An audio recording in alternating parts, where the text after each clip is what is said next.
The invitation came in a cream envelope, thick and expensive.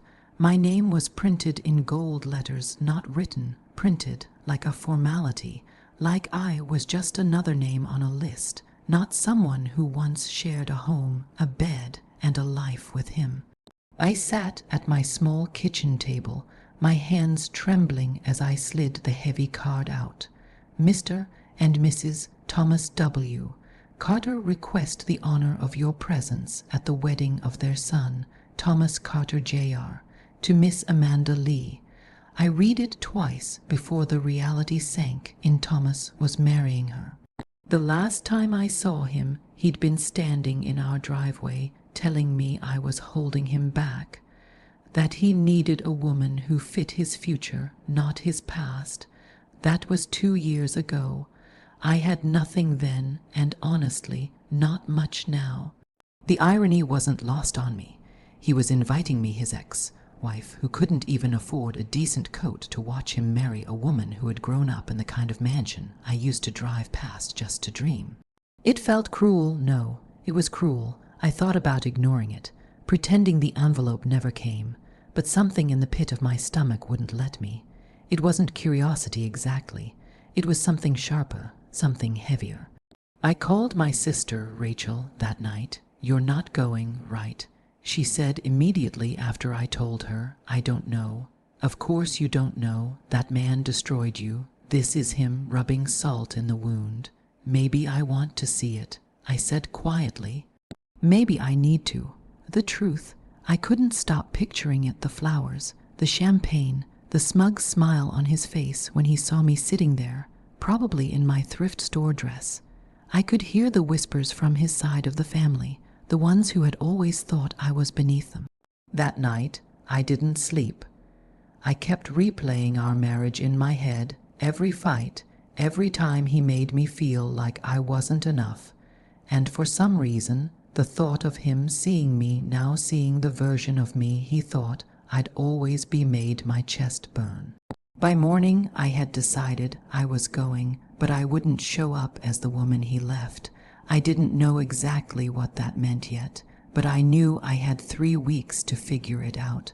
The invitation lay on the kitchen table for days, its glossy gold trim catching the light every time I walked past. My hands would instinctively reach for it, but I'd pull away before touching it, as if it were something poisonous. It wasn't the fact that he was getting married that bothered me, it was the way he wanted me to be there, front and center, as if I were some relic from his past to parade around. A living reminder of how far he'd moved on. Mark had always been like that, the kind of man who measured his worth by how others saw him. Back when we were married, his charm drew people in, but his pride kept them at arm's length. He liked control, he liked winning, and now he wanted to win against me. I could still remember the way he'd left me, no warning, no fight, just silence. One day I was his wife, the next I was a ghost he'd erased from his life. All those years I stood by him, even through the nights he didn't come home until late, through the lies I pretended not to hear, gone in an instant.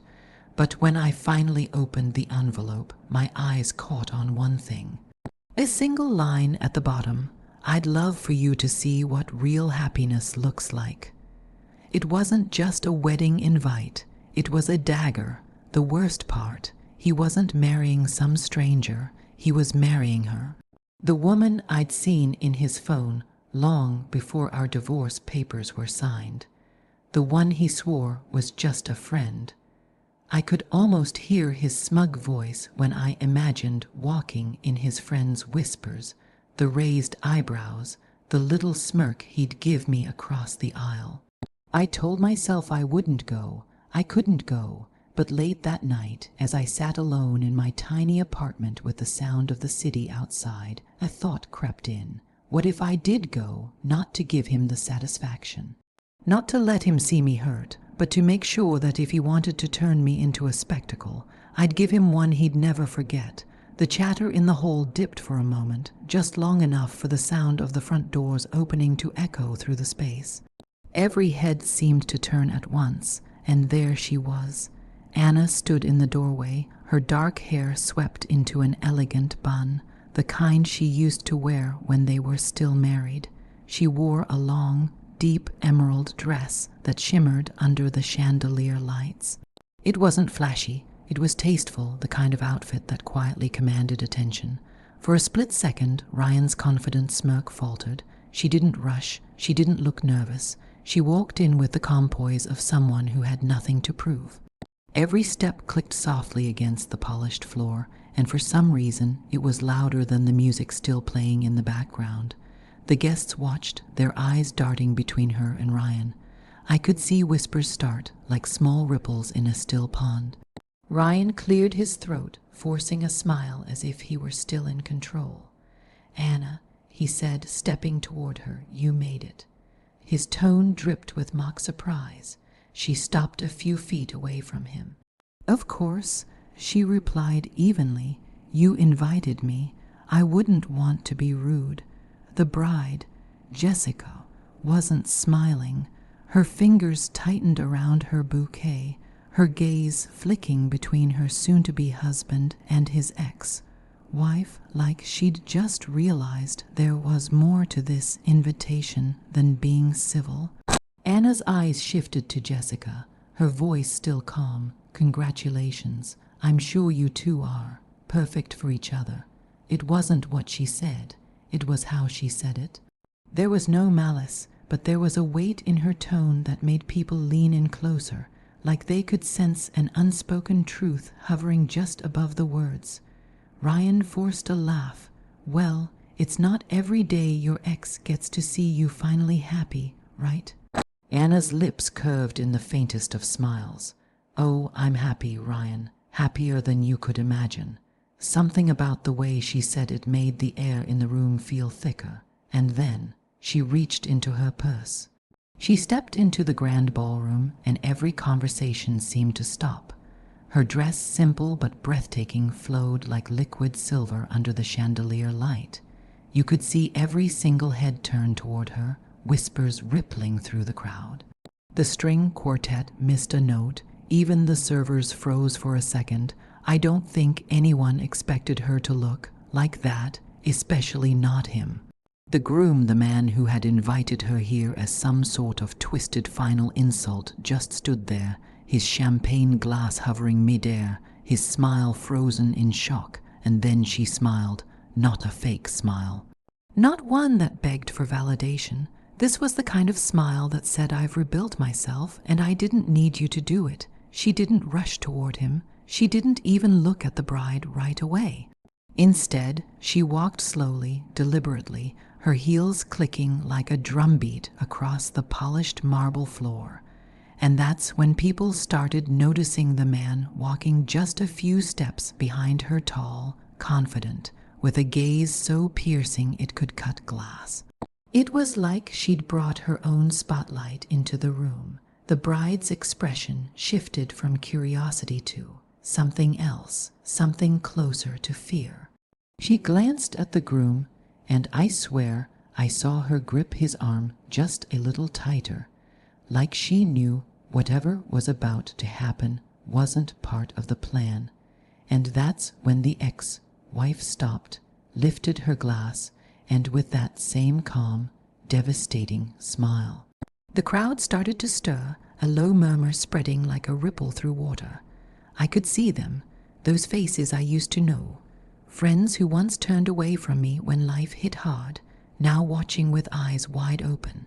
And there he was, standing at the end of the aisle in his perfectly tailored suit, looking like he owned the world. His smile faltered for the first time. It was quick, so quick that anyone else might have missed it, but I didn't.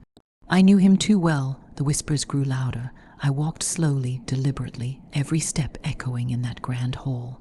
My dress caught the light with every movement, shimmering in gold and ivory, a subtle reminder that the girl he once left behind had risen far above him. I didn't even glance at his bride, though I could feel her eyes burning into me, questioning everything. When I reached the front row, I paused. Our eyes met, his filled with confusion, hers with suspicion. The tension in the air was so thick you could almost hear hearts pounding.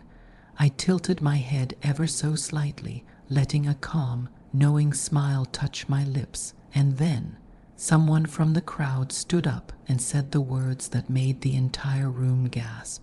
"She knows," the voice said, loud enough to cut through every whispered conversation. It was like a stone dropping into still water. The room went silent instantly. Every pair of eyes turned toward me, then back to him. He froze, his confident posture crumbling in front of everyone. I didn't move. I didn't need to.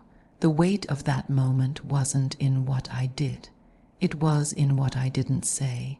He knew exactly what the voice meant, and so did I. Years of pretending, of lies wrapped in charm, were unraveling right here, in the one place he thought he could control the narrative. His bride's hand slipped from his arm. She stepped back just slightly, but the shift was enough to change the energy in the room.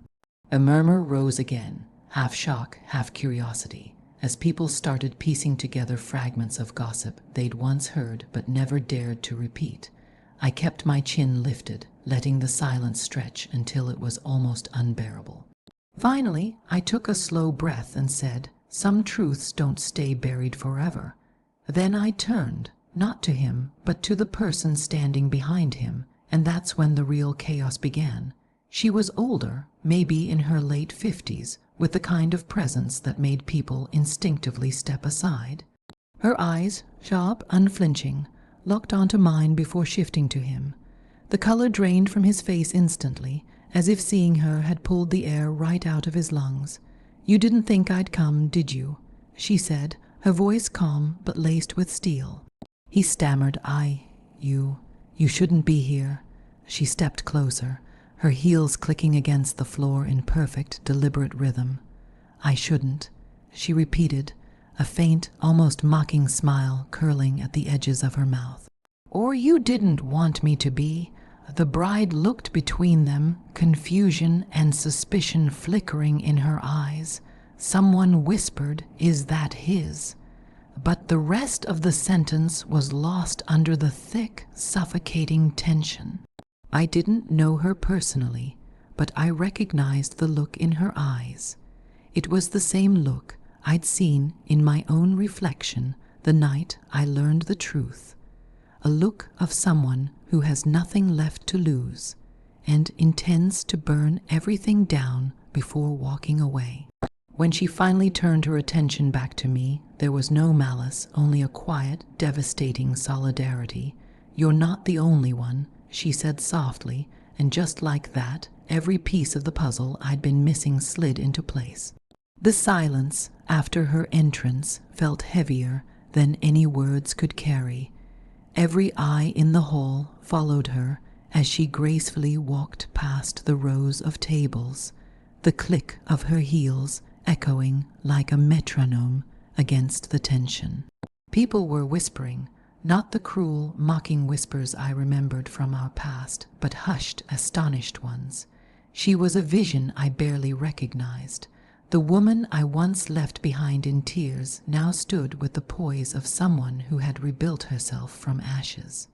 Her dress was deep emerald silk, hugging her form in a way that spoke of quiet confidence, not arrogance. Her hair, once worn plain, now fell in sleek waves that caught the light. Even her eyes, they no longer looked at me with the hurt I expected. Instead, they were unreadable. I could feel my new bride stiffen beside me, her hand tightening around mine, though I didn't know if it was out of jealousy or sudden unease. My groomsmen exchanged confused glances, as if the air in the room had shifted and they didn't know why. Then she smiled, not at me, but at the guests, as though this moment was hers and not mine, and maybe it was. She took a seat near the front, directly in my line of sight. It felt deliberate, like she wanted me to see her, wanted me to remember. And I did. Every memory I had tried to bury came rushing back. The nights I ignored her, the arguments I brushed off, the final moment when I chose someone else over her. The officiant began speaking, but my focus kept drifting. My bride's voice wavered slightly during her vows, as though she, too, felt the unspoken weight pressing down on the ceremony. Even the guests seemed distracted, stealing glances at the woman who had so effortlessly stolen the room's attention. When it was my turn to speak, I tried to steady my voice, but the words caught in my throat, because in that moment, looking at her, seeing the way she held herself, I realized something terrifying. I wasn't sure if I was making the right choice. Not because of love, not even because of regret, but because the ghost of what I had broken was now standing right there, alive and untouchable, daring me to wonder what could have been. The ceremony moved forward, each word from the efficient feeling like it was dragging me further away from her. My bride's hand was warm in mine, grounding me in the life I had chosen, but my eyes kept betraying me, flicking back to the other woman. She didn't cry, she didn't smile, she just watched, calm and unreadable, as though she knew exactly what I was thinking. And maybe she did. Maybe she could see that in the middle of my vows my heart was split, half here, half stuck in a version of life that never got to exist. When the moment came to kiss my bride, I leaned in, my lips touching hers, but my mind was elsewhere. I could feel the weight of the other woman's gaze on the back of my neck, like a reminder that no matter how beautiful this day was, part of me would always wonder if I'd made the wrong choice. And as the applause echoed through the hall, she stood up quietly and slipped out the side door, never looking back. Hours later, after the reception wound down and the guests had gone, I found myself standing alone on the balcony of our honeymoon suite. The city lights flickered below, but my mind wasn't on the skyline. It was on her. I thought about the way she had left. No scene, no words, no good. Bye. Just a silent exit that somehow hurt more than if she'd made a dramatic confession. That silence was her gift to me. She knew I'd chosen my path, and she wasn't going to make me walk it with regret carved on my face in front of everyone. My wife was inside, changing into something comfortable. She called out to me, her voice warm and filled with love. I turned, forcing a smile, and walked back in, because whatever pain I carried, it was mine alone now. The chapter with her was closed, but the shadow it cast, that might linger for the rest of my life. The music in the hall had shifted to slow, romantic tunes, but all I could hear was the pounding in my chest. I'd been avoiding her all night, keeping conversations short, pretending I didn't see the way her eyes followed me. Finally, she approached, moving like she had every right to close the distance. For a moment, we just stood there, inches apart, the laughter and chatter around us blurring into nothing. "I'm leaving," she said softly, almost like a question. I wanted to ask why, to beg her to stay, to tell her I couldn't imagine my life without the quiet fire we shared. But the ring on my finger felt like a weight, reminding me that I'd already chosen. So I just nodded. "Safe travels," I murmured, my voice breaking. Her lips curved into the faintest smile, sad knowing, and then she turned and walked away, disappearing into the crowd. Weeks have passed, yet I still find myself replaying that night in my mind. The look in her eyes, the unspoken words hanging in the air, the way my chest ached as she walked away.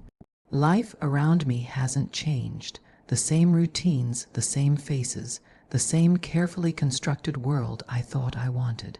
But somewhere deep inside, there's a space now, a hollow I can't seem to fill. I don't know if it's regret, longing, or both tangled together, but I do know this.